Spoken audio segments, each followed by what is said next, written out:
কিন্তু এই যে অহংকারের বশবর্তী হয়ে গেল, ভুল বলে ফেললো। মহাপ্রভু যখন তাকে ভুল ধরিয়ে দিলেন, সে অবাক হয়ে গেল যে আমার মতো পণ্ডিত জগতে কেউ নাই, আর জগন্নাথ মিশ্রের ছেলে আমার ভুল ধরিয়ে দিয়েছে।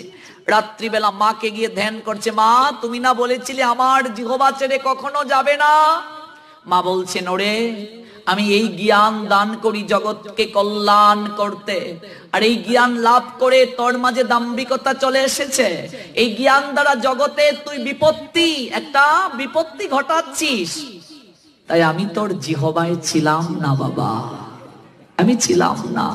আর তুই যার সঙ্গে তর্কে লিপ্ত হয়েছিস সে আমার পতি হয়, স্বামী হয়। মা সরস্বতী বলছেন, তুই যার সঙ্গে তর্কে লিপ্ত হয়েছিস সে আমার স্বামী হয়। তো মহাপ্রভু কি করে মা সরস্বতীর স্বামী হয়?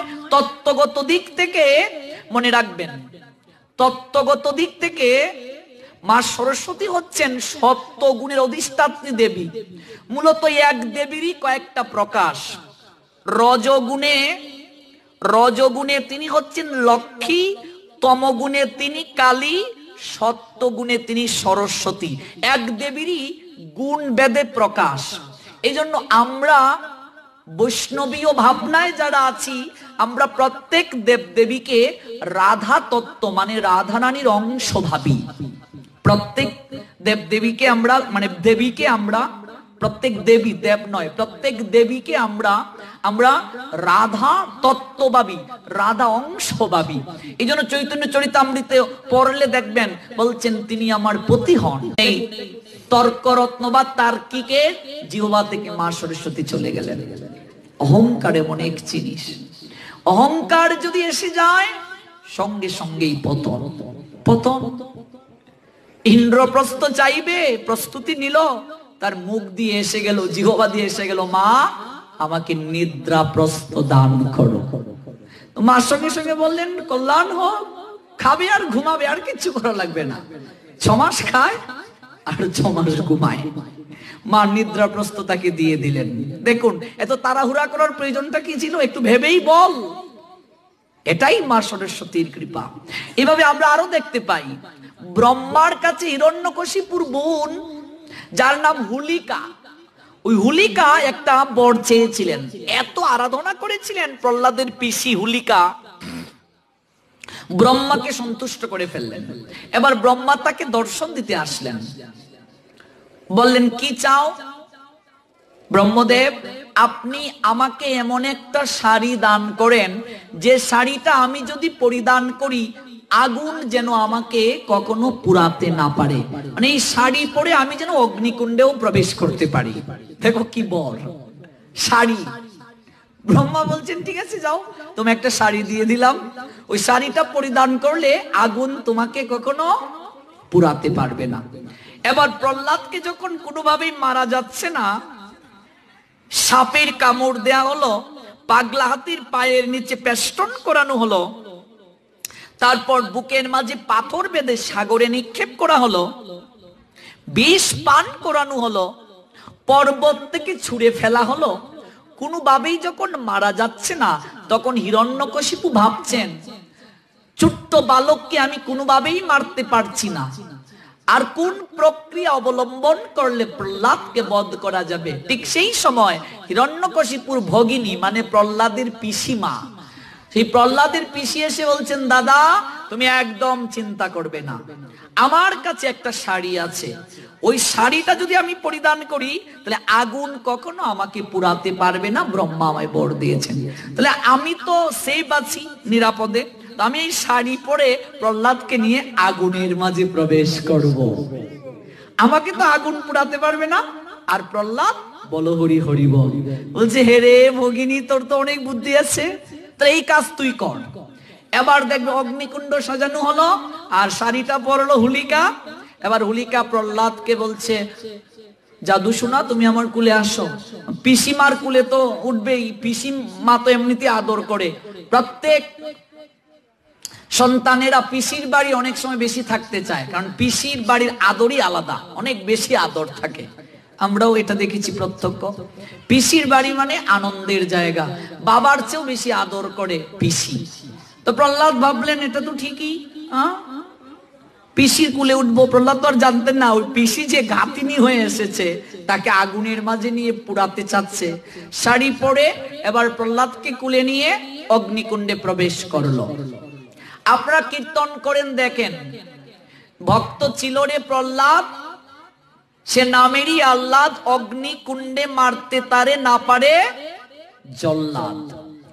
ব্রহ্মা দেখলেন এই কি, তোকে আমি শাড়ি দিয়েছি তোর নিজের সুরক্ষার জন্য, আগুন যেন তোকে স্পর্শ করতে না পারে, আর তুই ওই শাড়ির অপব্যবহার করছিস।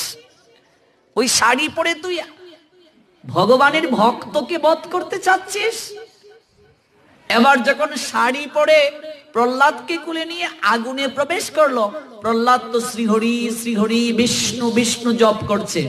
এবার বিষ্ণু নাম স্মরণ করার সঙ্গে সঙ্গে ব্রহ্মা হাত জোড় করে ফেলেন, কারণ ব্রহ্মার উপরেও তো বস আছে, ব্রহ্মার উপরেও তো একজন আছে। এবার ব্রহ্মা যার আরাধনা করে, অর্থাৎ বিষ্ণুর আরাধনা ব্রহ্মা করেন।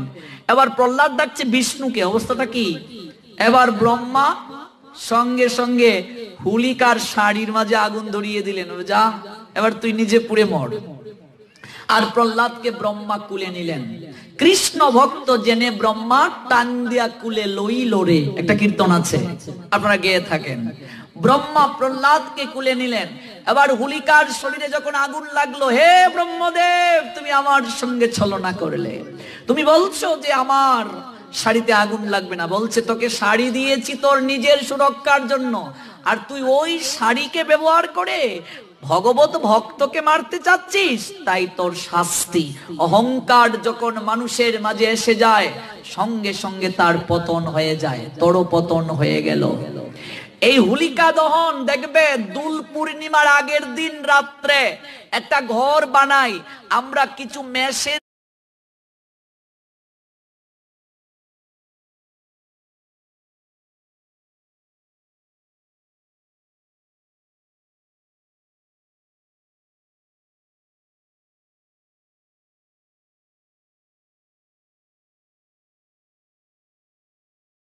লুম দেই, তারপর আগুন জ্বালিয়ে, এটাকে কি বলো তোমরা? মেষ দাহ। এটা হচ্ছে হুলিকার দাহ।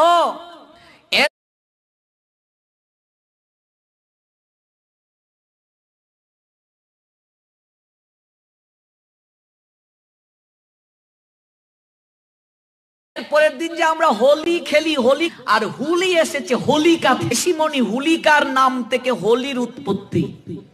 অর্থাৎ কৃষ্ণ ভক্তরা এই দিন রং খেলে, আবির দ্বারা খেলে অসুরের বিনাশ হয়েছে, এই আনন্দে তারা আত্মহারা হয়ে একে অপরকে রাঙিয়ে দেয়।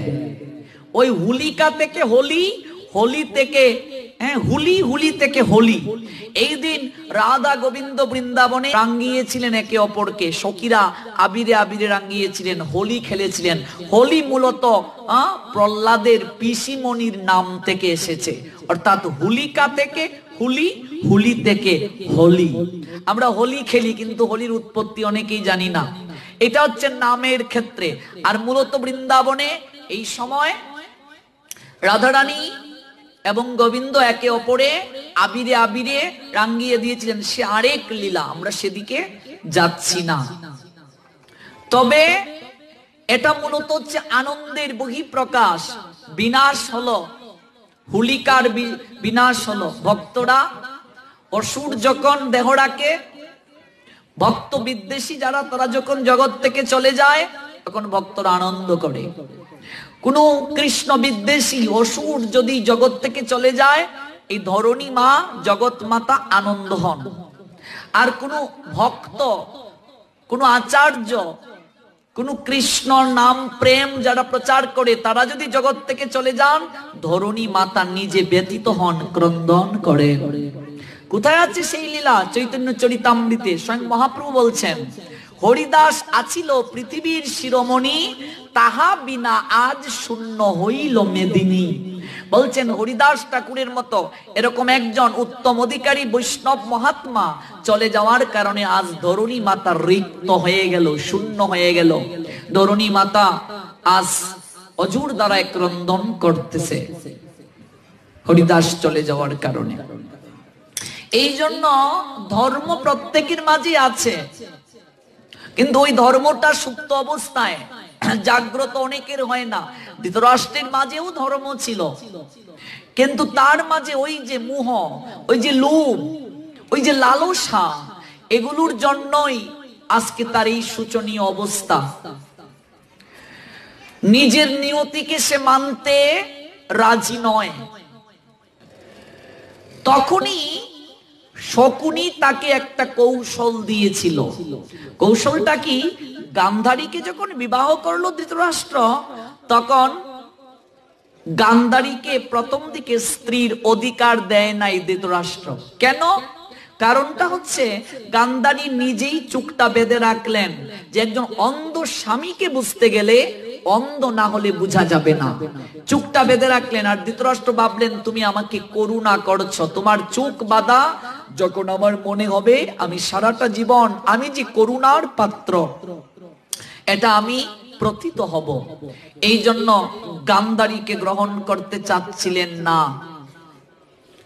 বোনের কষ্টটা বুঝে শকুনি এসে প্রণাম দিয়ে বলছেন, জয় হোক রাজন, আপনি তো রাজা হতে চাচ্ছিলেন, কিন্তু ওই মহামহিম বিশ্বের জন্য আর মহাজ্ঞানী বিদুরের জন্য আপনি রাজা হতে পারেন নাই। আপনার কিসের অভাব ছিল? পরাক্রম বলো, বীর্য বলো, যোগ্যতা বলো, শারীরিক কাঠামো বলো, সব দিক থেকেই তো আপনি পারফেক্ট। তাহলে আপনি কেন রাজা হতে পারলেন না? নিয়তির দুহাই দিয়ে জন্মান্ধ বলে আপনাকে বঞ্চিত করছে। দেখুন, ঘির মাঝে আগুন, আগুনে ঘি ডালছে। এমনিতেই তার মনের মাঝে কষ্ট, রাজা হতে পারেননি, আর সেটা উস্কে দিচ্ছে শকুনি। তো মহারাজ, আপনাকে একটা কথা বলি, আপনি রাজা হতে পারেননি তাতে কি হয়েছে? কিন্তু আপনার সন্তান যদি রাজা হয় তাহলে তো আপনার ইচ্ছে পূরণ হবে। তাহলে আপনি যে আমার ভগিনীকে স্ত্রীর অধিকার দিচ্ছেন না, আমার ভগিনী কিন্তু ব্যাসদেবের বর এবং শিবের বর পেয়েছে। আমার ভগিনী 100টা পুত্রের জন্ম দেওয়ার আশীর্বাদ পেয়েছে। আচ্ছা বলুন তো, রাবণ দশমুণ্ড, সে স্বর্গমর্ত পাতাল 3 লোককে নাড়িয়ে দিয়েছিল। আমার ভগিনী আপনাকে 200টা হাত দিতে পারবে। ওই 200টা হাত দিয়ে কি রাজত্বটাকে দখল করা সম্ভব? নিশ্চয়ই সম্ভব। তাহলে আপনি যে ভুল করছেন, দেখুন কেমন করে বিষ ঢুকিয়ে দিচ্ছে। ভালোবাসা থেকে কিন্তু সন্তান উৎপাদন হয়নি। আমাদের অত্রি সংহিতা স্পষ্টভাবে বলে দিয়েছে, পিতামাতা যে মানসিকতায় সন্তান ধারণে প্রবৃত্ত হবে সেই মানসিকতায় সন্তান হবে। ধৃতরাষ্ট্র রাজত্বের জন্য সন্তান ধারণে প্রবৃত্ত হলো, তাহলে সেই সন্তান রাজ্যের পিছনে ছুটবে না ধর্মের পিছনে ছুটবে? তারপর গান্ধারীকে যে যন্ত্রণা দিল, 10 মাস 10 দিন পার হয়ে যাচ্ছে, সন্তান প্রসব হচ্ছে না। বড় ছেলেটাই তো রাজা হয়, এটাই তো রীতি। যখন জানলো বনের মাঝে দেবতার প্রসাদে কুন্তির ছেলে হয়েছে যুধিষ্ঠির, তখন ধৃতরাষ্ট্র বলছে, আমার সন্তানের প্রয়োজন নাই, গর্ভপাত করে ফেলো। কি নিষ্ঠুর ভাবে মানসিক নির্যাতন করেছে গান্ধারীকে। গান্ধারী মনের দুঃখে গর্ভের মাঝে আঘাত করলো, গর্ভপাত হলো, একটা মাংসপিণ্ড প্রসব হলো। 100 সন্তানের বীজ। তারপর কৃষ্ণদ্বৈপায়ন বেদব্যাস এটা বীজ থেকে 100টা সন্তান জন্ম করিয়ে দিলেন। কারণ কৃষ্ণদ্বৈপায়ন বেদব্যাস হচ্ছেন ভগবানের সপ্তাবেশ অবতার, তার সেই শক্তি আছে। তো দেখো, ধৃতরাষ্ট্রের কিন্তু ধর্ম হৃদয় মাঝে ছিল, কিন্তু সেই ধর্ম বিকশিত হতে পারলো না। কার জন্য? এই শকুনির কারণে। আর তাছাড়া ধৃতরাষ্ট্র শুধু জন্মান্ধই নয়, ধৃতরাষ্ট্র জন্মান্ধ, কামান্ধ, স্নেহান্ধ, মুহান্ধ, বিষয়ে অন্ধ। 5 প্রকার অন্ধ। সন্তানের প্রতি এত স্নেহে অন্ধ ধৃতরাষ্ট্র, সন্তান যা বলে তাই সে মেনে নিয়েছে।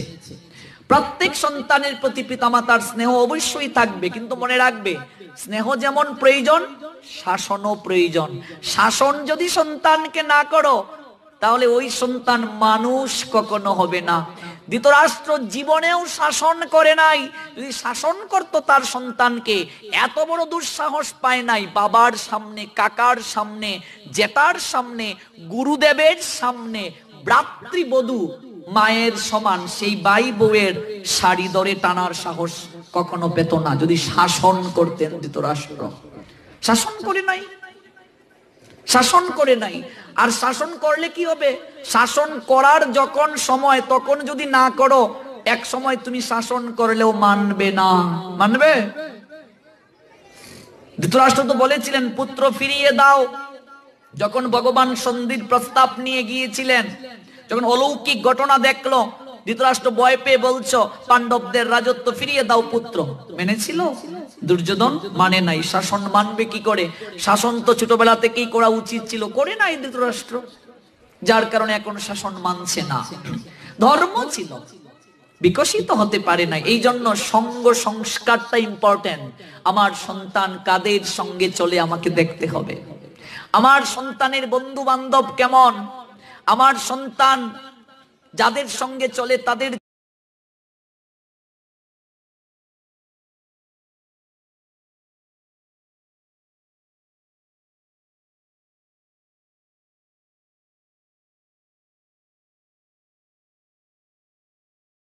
চরিত্র কেমন যেকে দেখে, এটা আমরা ধৃতরাষ্ট্রের চরিত্র থেকে শিক্ষা নিতে পারি। ওই ধৃতরাষ্ট্রকে বলেছিলেন ব্যাসদেব আমি তোমাকে দিব্য দৃষ্টি প্রদান করতে পারি। ধৃতরাষ্ট্র বললেন সারাটা জীবনই অন্ধ হয়ে থাকলাম, আর এই মাত্র কয়েকটা দিনের জন্য দিব্য দৃষ্টি পেয়ে কি হবে? নিজেদের মাঝে মারামারি করে একে অপর মরবে, এই দৃশ্য আমি অবলোকন করতে পারবো না। আমার দিব্য দৃষ্টির প্রয়োজন নেই। কারণ ধৃতরাষ্ট্র পরবর্তীতে বুঝতে পারলো তার সন্তানেরা অধর্মের পক্ষে এবং সে নিজেও অধর্মের পক্ষে আছে, আর অধর্মের পক্ষে যারা থাকবে তাদের বিনাশ অবশ্যম্ভাবী। দেখো মহাভারতে 39,36,600 জন সৈন্য অংশগ্রহণ করলো মহাভারতের যুদ্ধে। তন্মধ্যে আমরা দেখতে পাই পাণ্ডবদের পক্ষে অংশগ্রহণ করলো 15,30,900 জন, আর কৌরবদের পক্ষে 24,05,700 জন।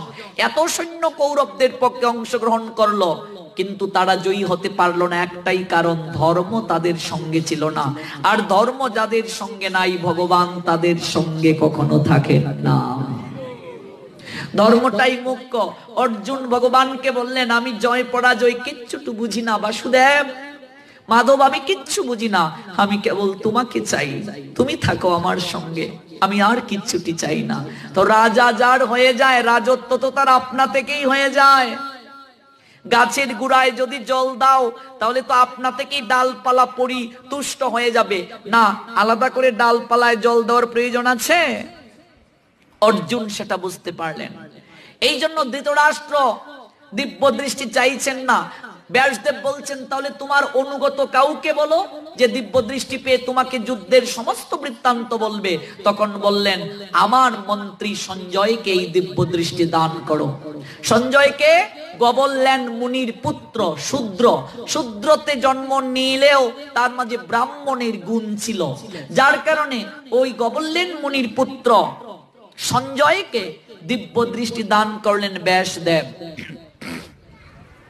ব্যাসদেব দান করলেন সেই দিব্য দৃষ্টি। দিব্য দৃষ্টি পেয়ে সঞ্জয় সমস্ত বৃত্তান্ত ধৃতরাষ্ট্রকে বলছে। ধৃতরাষ্ট্র শুরু করলেন প্রথমে গীতা, আর সঞ্জয় এক এক করে উত্তর দিচ্ছেন। আমরা দেখতে পাই 20 নং শ্লোক পর্যন্ত, অর্থাৎ 2 নং শ্লোক থেকে 20 নং শ্লোক পর্যন্ত সঞ্জয় বলে গেলেন ধৃতরাষ্ট্রকে। ধৃতরাষ্ট্র 1 নং শ্লোকে শুরু করলেন, আর 2 নং থেকে 20 নং পর্যন্ত সঞ্জয় বলে গেলেন। এই প্রথম অর্জুন কথা বলা শুরু করলেন। কি শ্লোকটা ছিল আমরা বলেছিলাম? সেন উভয় মধ্যে রতম স্থাপয় মে অচ্যুত যাবৎ এতান নিরীক্ষে অহম যুদ্ধ কামান অবস্থিতান কই ময়া সহ যুদ্ধ ব্যাম অস্মিন রণ সমুদ্যমে। এই হচ্ছে 21 আর 22 নং শ্লোক। এখানে বলছেন অর্জুন ভগবানকে, হে অচ্যুত উভয় পক্ষের কুরু সৈন্যদের মাঝখানে আমার রথটাকে স্থাপন করো। দেখি কে বা কারা আমার সঙ্গে যুদ্ধ করার অভিলাষী হয়ে এসেছে। এই বিশাল রণসমুদ্রে আমাকে কাদের সঙ্গে যুদ্ধ করতে হবে। এই শ্লোকটি আসলো থেকে দেখুন, প্রত্যেকটা গীতার শ্লোকের সঙ্গে অর্থাৎ পিছনের শ্লোকের সঙ্গে সামনের শ্লোকের একটা সম্পর্ক রয়েছে। গীতাকে পুঙ্খানুপুঙ্খভাবে আমরা যদি আলোচনা করি তাহলে এই বিষয়গুলো পরিষ্কার হবে, নতুবা বোঝা যাবে না। এই জন্য গীতা অত্যন্ত কঠিন একটা বিষয়। কিন্তু ভগবান নিজেই আশ্বাস দিয়ে বলছেন, দধামি বুদ্ধি আগম, তোমাদের কোনো চিন্তা নাই, কেবল তোমরা যুক্ত হও। ভগবান বলছেন আমি নিজেই তোমাদেরকে বুদ্ধি দান করব, বুদ্ধি দান করব, কোনো চিন্তা নেই, যুক্ত হও। যুক্ত হলেই মুক্ত মিলবে। তো এর আগে এমন কি ঘটনা যে ঘটনার কারণে অর্জুনকে এই শ্লোকগুলো বলতে হলো? এর আগের ঘটনাগুলো যদি আমরা দেখি, উভয় পক্ষের কুরু সৈন্যগণ যখন যুদ্ধের ময়দানে গেল, ভগবান তো অর্জুনের রথের সারথি হলেন, অস্ত্র ধারণ করবেন না তিনি বললেন। অর্জুন অনেক বড় যোদ্ধা, কখনো তার গান্ডীব হাত থেকে কষে পড়ে নাই, ভয় কখনো তাকে স্পর্শ করে নাই। এই জন্য তার মাঝে একটা অহংকারও ছিল। মনে রাখবে, যতক্ষণ পর্যন্ত হৃদয় নির্মল না হবে, অহংকার থাকবে, ততক্ষণ পর্যন্ত ভগবত প্রসাদ হৃদয়ে জাগ্রত হবে না। ভগবান প্রসাদ দেবেন না। আমরা যে বিষয়টার উপর কেন্দ্র করে আলোচনা করছি, যে মানুষের জীবনে বিষাদ না আসলে প্রসাদ লাভ হয় না। অহংকার যতক্ষণ পর্যন্ত হৃদয়ে থাকবে, সে ভগবানের কৃপা লাভ করতে পারবে না। অর্জুন অনেক বড় যোদ্ধা, তার হৃদয়ে মাঝে একটু অহমিকা রয়ে গেছে। তাই দেখো, এই জায়গায় ভগবানকে বলছেন, হে অচ্যুত, উভয় পক্ষের কুরু সৈন্যদের মাঝখানে আমার রথ স্থাপন করো। দেখো, কথার মাঝেই কিন্তু দাম্ভিকতা আছে। কথা কিভাবে বলতে হবে আগে আমাদের এই গীতা থেকে শিখতে হবে, আমাদের আচার্যগণ থেকে শিখতে হবে। আমার যিনি সিনিয়র, আমি যার গাইডে চলি, তাকে সরাসরি আদেশ করা যাবে না যে আপনি এই কাজটা করুন, এটা বলা যাবে না, তাহলে এটা অভদ্রতা। কিভাবে বলতে হবে যে আপনি এই কাজটা করলে মনে হয় ভালো হয়। আচ্ছা বলুন তো, এই দুটো কথার মাঝে পার্থক্য আছে কি নেই? সম্মান আছে কি নেই? হে অচ্যুত, উভয় পক্ষের কুরু সৈন্যদের মাঝখানে আমার রথ স্থাপন করো, অহংকার আছে কি নেই? হ্যাঁ, বুঝতে হবে। অনেক বিষয় আছে শিক্ষণীয়। কথা কি করে বলতে হয়, এটা তো আদেশই হয়ে গেল। আমি তো আমার গুরুদেবকে, আমি আমার শিক্ষাগুরুকে আদেশ করতে পারি না, আমি তার আদেশ পালন করতে পারি, কিন্তু সেই কথাগুলোই একটু ঘুরিয়ে বলতে হবে, একটু বুঝিয়ে বলতে হবে যে গুরু মহারাজ আপনি না বলেছিলেন একটা তারিখ দেবেন, দিলে ভালো হয়। গুরু মহারাজ আপনি যে বলছিলেন তারিখ কেন দিলেন না? পার্থক্য আছে কি নেই? হ্যাঁ, ভগবান এই জায়গায় বলছেন, কিছু বলছেন, বলেন নাই, চুপ রইলেন। অর্জুন বললেন, উভয় পক্ষের কুরু সৈন্যদের মাঝখানে আমার রথ স্থাপন করো, দেখি কে বা কারা আমার সঙ্গে যুদ্ধ করতে এসেছে। কত অহংকার প্রকাশ পেয়েছে। এই বিশাল রণসমুদ্রে আমাকে কাদের সঙ্গে যুদ্ধ করতে হবে? ভগবান মৃদু মৃদু হাসলেন, কিছুই বললেন না। কারণ অহংকারী ব্যক্তি, তার সঙ্গে ভগবান কখনো কথা বলেন না। মৃদু হাসলেন। এরপরে আমরা সঞ্জয়ের মুখে শুনতে পাই, যেহেতু ভগবান কোনো কথা বলেন নাই, 46টি গীতার প্রথম অধ্যায়ের শ্লোক, ভগবানের কোনো শ্লোক নাই। অর্জুনের 21, সঞ্জয়ের 24, ধৃতরাষ্ট্রের 1।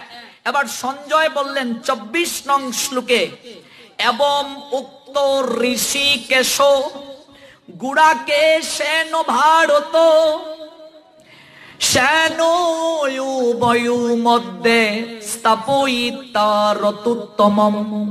সঞ্জয় বললেন কাকে? ধৃতরাষ্ট্রকে। হে ভারত, অর্জুন কর্তৃক এইভাবে আদিষ্ট হয়ে শ্রীকৃষ্ণ সেই অতি উত্তম রথটি চালিয়ে উভয় পক্ষের সৈন্যদের মাঝখানে স্থাপন করলেন। ভগবান মুখে কথা বলেন নাই, মনে রাখবে জ্ঞানী ব্যক্তি যারা, ওরা সঙ্গে সঙ্গে কথা বলে না, ওরা আচরণের মাধ্যমে, কাজের মাধ্যমে যোগ্যতা বুঝিয়ে দেয়। অল্প জ্ঞান যারা দেখবে, হ্যাঁ কেন বললো, এই সেই কেন হলো, কিন্তু জ্ঞানী ব্যক্তি যারা সুখে দুঃখে সমভাবাপন্ন। যুধিষ্ঠির তাকে কেন বলা হয়? মহাভারতে এমন কোন দেখবে না যে যুধিষ্ঠির বিশাল কোন যুদ্ধ করেছে, এরকম অবদান নাই। অর্জুনেই তো সবচেয়ে বড় যোদ্ধা, কর্ণ বড় যোদ্ধা, অভিমন্যু বড় যোদ্ধা, ভীম বড় যোদ্ধা। তাহলে অর্জুনকে যুধিষ্ঠির না বলে, ভীমকে যুধিষ্ঠির না বলে, অভিমন্যুকে যুধিষ্ঠির না বলে আমরা যুধিষ্ঠির, ভগবান তাকে বললেন যুধিষ্ঠির মানে যুদ্ধে যে স্থির, তার নাম যুধিষ্ঠির। বড় ভাইকে যুধিষ্ঠির কেন বলা হলো?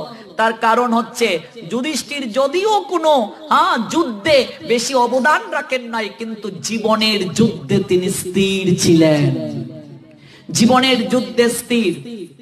এত এত মানুষ মরে গেল মহাপ্রস্থানের পথে, সবাই একে একে মরে গেল, তিনি স্থির থাকলেন, পিছনে ফিরে তাকালেন না। এই দেখুন যুদ্ধে স্থির। জ্ঞানী ব্যক্তি এত সহজে কথা বলবে না, পর্যবেক্ষণ করবে, এটা বলা উচিত কিনা ভাববে, তারপর কথা বলবে। ভগবান কিচ্ছুটি বলেন নাই, চুপ রইলেন। বলছে অচ্যুত, উভয় পক্ষের কুরু সৈন্যদের মাঝখানে রথ স্থাপন করো। ভগবান যেহেতু সারথি, চালিয়ে নিয়ে গেলেন। দেখো অর্জুন এখানে ভগবানকে কাজের লোকের মতো আদেশ করেছে, তাই তো? আমার উভয় পক্ষের কুরু সৈন্যদের মাঝখানে রথ স্থাপন করো। কিন্তু অর্জুন জানেন না কৃষ্ণ শুধু তার কুরুক্ষেত্রের রথেরই সারথি না, কৃষ্ণ জীবন রথেরও সারথি। আর শুধু অর্জুনের জীবন রথেরই সারথি নয়, কৃষ্ণ আমাদের প্রত্যেকের জীবন রথের সারথি। জয় জয় পার্থ সারথি ভগবান শ্রী কৃষ্ণ প্রীতি প্রেমানন্দে। হরি হরি বল মন, জয় জয় শ্রী রাধে শ্যাম। কিচ্ছুটি বলেন নাই ভগবান, একেবারে আদেশ পালন করলেন। এই জন্যই তো অনন্ত কৃষ্ণের নাম, অনন্ত মহিমা। ভগবান কৃষ্ণের অনন্ত নাম রয়েছে, অনন্ত নামের মাঝে একটা নাম হচ্ছে অচ্যুত, ভগবানের নাম। What means that name? এই নামটার অর্থটা কি? অর্থ হচ্ছে অচ্যুত। চ্যুত মানে সরে যাওয়া, অচ্যুত যিনি তার কথা থেকে সরে যান না তাকে অচ্যুত বলা হয়। ভগবান এমন কি কথা দিয়েছিলেন যে কথা থেকে তিনি সরে যান না বলে তাকে অচ্যুত বলে? শ্রীমদ্ ভগবত গীতার প্রথম অধ্যায়ে আমরা 21-22 নং শ্লোকে প্রথমে ভগবানকে অচ্যুত বলে সম্বোধন করতে দেখেছি। এই অচ্যুত কেন বলা হয় ভগবানকে? তার কারণ হচ্ছে ভগবান পতিত পাবন হরি।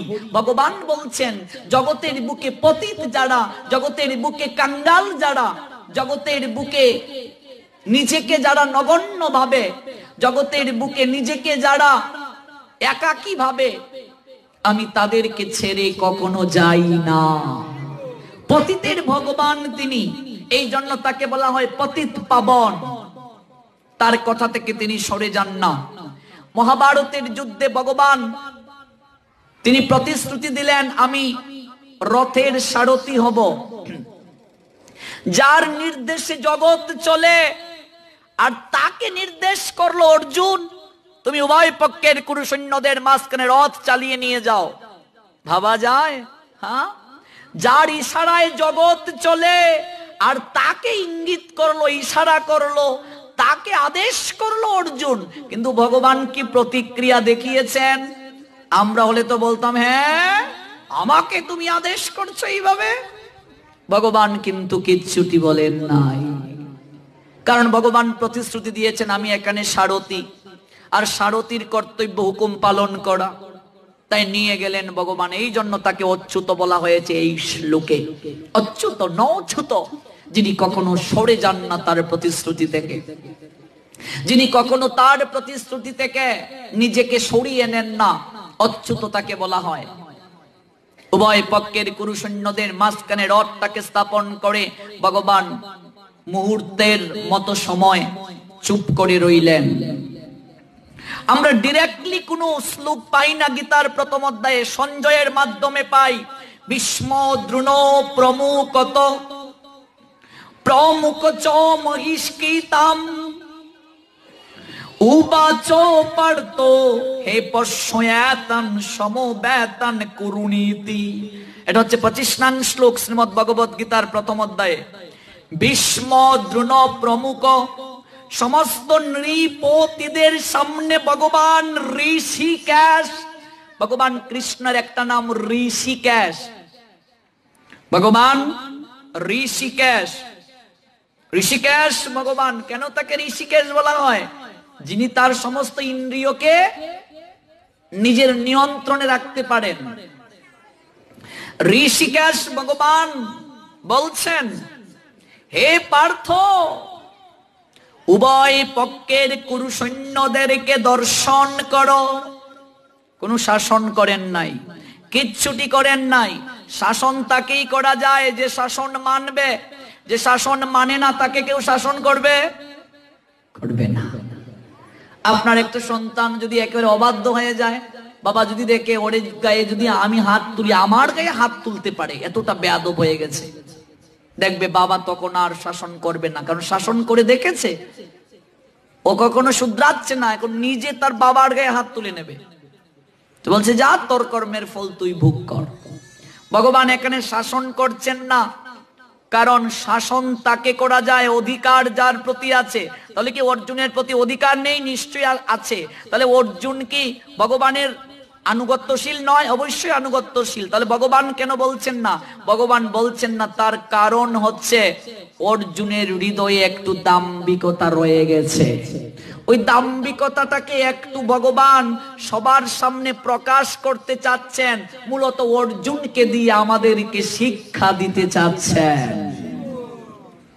উভয় পক্ষের কুরু সৈন্যদেরকে দর্শন করো। অর্জুন উভয় পক্ষের সেনা দলের মধ্যে পিতৃব্য, পিতামহ, আচার্য, মাতুল, ভ্রাতা, পুত্র, পৌত্র, শ্বশুর, মিত্র, শুভাকাঙ্ক্ষী সবাইকে দর্শন করলেন। উভয় দিকে যখন দৃষ্টি নিক্ষেপ করলেন, দেখলেন এই কি, সব তো আমার আত্মীয় স্বজন। 28 নং শ্লোকে এসে অর্জুন বললেন, দৃষ্টা ইমম স্বজনম কৃষ্ণ যুযুৎসু সমুপস্থিতম সীদন্তি মম গাত্রাণি মুকম চ পরিশুষ্যতি। হে প্রিয়বর কৃষ্ণ, আমার